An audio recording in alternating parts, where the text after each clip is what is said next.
Kata Allah, innani anallahu, sungguh saya tegaskan saya itu Allah.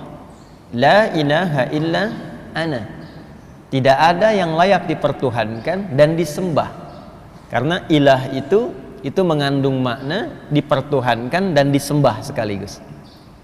Ketika itu menjadi nama bagi Tuhan, maka berubah menjadi Allah. Jelas ya? Makanya kita katakan la ilaha illallah. Tidak ada yang layak dipertuhankan dan disembah kecuali saya, kata Allah. Fa'budni. Maka kalau sudah beriman, buktikan itu dengan menyembah saya.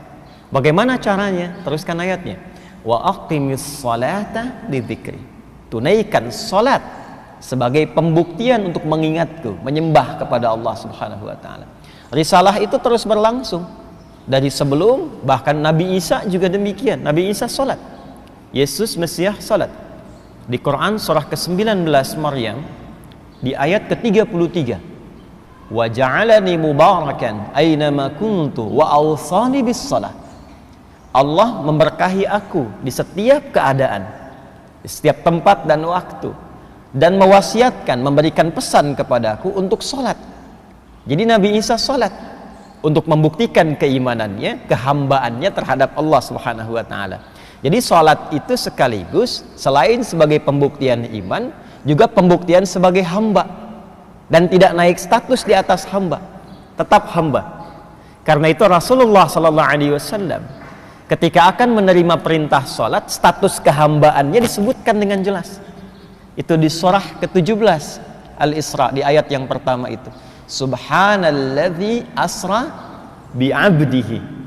Bukan birasulihi, bukan binabiyihi, tapi bi'abdihi, untuk menegaskan bahwa risalah sholat itu sebagai hadiah terbesar nanti dari proses Isra Mi'raj itu adalah pembuktian dari penghambaan seorang hamba kepada Allah Subhanahu wa taala.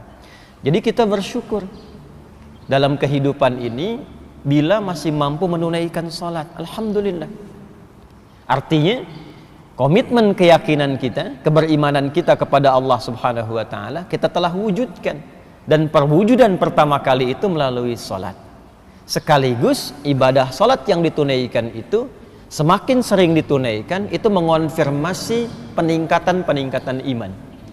Rumus dalam Al-Qur'an pertama kali, kalau imannya ingin terus ditingkatkan, maka salatnya diperbanyak. Salatnya diperbanyak. Karena itu nanti di Al-Baqarah ayat 3 itu kalimat imannya menggunakan fi'il mudhari dan bentuknya jama'. Alladzina yu'minuna. Alladzina disebutkan 1080 kali dalam Al-Quran. Itu menunjuk makna umum yang luas. Jadi bisa mencakup laki-laki, perempuan, tua, muda, besar, kecil, dan melampaui sekat-sekat sosial. Jadi siapapun. Jadi tawaran untuk beriman itu untuk semua hamba. Itu buktinya rahman Allah. Semua diberi kesempatan untuk beriman. Hanya persoalannya tawaran itu mau diambil atau tidak, itu problemnya. Jadi Allah memberi kesempatan pada setiap hamba itu untuk beriman. Kalau di sini diberikan misalnya snack, ya, misal saja. Lalu setelah kajian diberikan snack. Semua mendapatkan bagiannya. Tapi ada yang tidak mau ngambil. Begitu tidak diambil sampai depan dia lapar. Saking laparnya kemudian pingsan. Pertanyaannya, yang salah panitianya atau jamaahnya? Jamaahnya, karena panitia sudah menawarkan, yang bersangkutan tidak mengambil. Jadi kalau ada yang tidak beriman, jangan salahkan Allahnya. Karena konsep dasarnya semua diberikan kesempatan yang sama. Cuma manusianya yang tidak mau ngambil. Fir'aun kan se-Fir'aun-Fir'aunnya. Ngaku Tuhan, hobi bunuh orang, perbuatannya zalim, masih dikirimkan 2 orang nabi kan, Musa dan Harun, dan diperintahkan berdakwah dengan lembut. Itu se-Fir'aun-Fir'aunnya. Karena itu konsep pemberian hidayah itu terbuka untuk semua, tinggal kita mau ngambil atau tidak. Itu yang dimaksud di Quran surah ke-29 Al-Ankabut itu, di ayat yang terakhir itu. Walladzina jahadu fina lanahdiyannahum subulana. Orang-orang yang serius mengambil hidayah yang telah kami tebarkan itu. Jadi pancaran hidayah itu seperti sinyal yang ditebarkan. Tinggal kita mau mengambilnya atau tidak. Jadi kalau antum ingin cepat dapat hidayah itu, coba cepat cari tempat-tempat yang sinyalnya kuat mendapatkan itu. Anda kan kalau telepon sinyalnya lemah langsung keluar cari sinyal kan? Jalan sambil tunjuk-tunjuk padahal yang telepon nggak ada di situ gitu. Ini sinyalnya nggak ada nih gitu kan? Tapi Anda cari-cari supaya sinyalnya penuh lagi. Itu Allah tebarkan sinyalnya, ada di majlis ilmu, di majlis, di masjid, di ta'lim, ya kan? Nah, itulah sinyalnya. Kalau kita mau mendekat ke situ, maka lanahdiyannahum subulana. Kami akan tunjukkan, kata Allah, dan dibimbing untuk mendapatkan jalan-jalan kemuliaan menuju Allah Subhanahu wa taala. Dan alhamdulillah, salat berjamaah itu di antara jalan-jalan untuk mendapatkan hidayah Allah. Dan itu sangat mahal.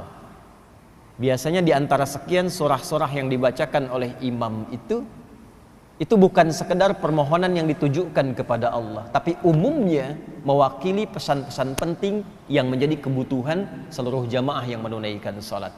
Kadang-kadang unik Pak Ibu, kita itu para imam kadang menyiapkan surat tertentu untuk dibaca, tapi ketika salat itu bisa berubah. Bisa demikian itu. Ya, tadi dibacakan Quran surah ke-25 Al-Furqan tadi. Tadi itu dari ayat 68 sampai ayat 75. Surah ke-25 ayat 68 sampai dengan 75. Saya singkat saja pesan kuat yang penting di ayat tadi itu. Utamanya di ayat 70 dan 75-nya. Utamanya ya, di ayat 70 dan 75-nya. Jadi ini tawaran langsung dari Allah Subhanahu wa taala, tidak ada di antara kita yang sempurna. Idealnya semua menjadi ibadur rahman, hamba-hamba Allah yang penyayang, sikapnya yang lembut, yang baik, yang toleran dalam konteks kebaikan. Tapi kadang ada yang terperosok dalam keburukan. Lisan salah tutur, telinga salah dengar, mata salah tatap, bahkan ada yang melakukan dosa-dosa yang besar, tapi selalu diberi kesempatan oleh Allah untuk kembali. Maka di ayat 70-nya, illa man taba wa amana wa amila amalan salihah. Maka orang-orang yang mungkin pernah merasa salah itu bisa kembali menjadi soleh, kata Allah. Kalau dia mau kembali taubat. Taubat itu kembali kepada jalan-jalan kebaikan. Jadi bahasa Quran itu indah sekali. Tidak ada memang yang sempurna di antara manusia yang bukan nabi dan rasul itu. Ya.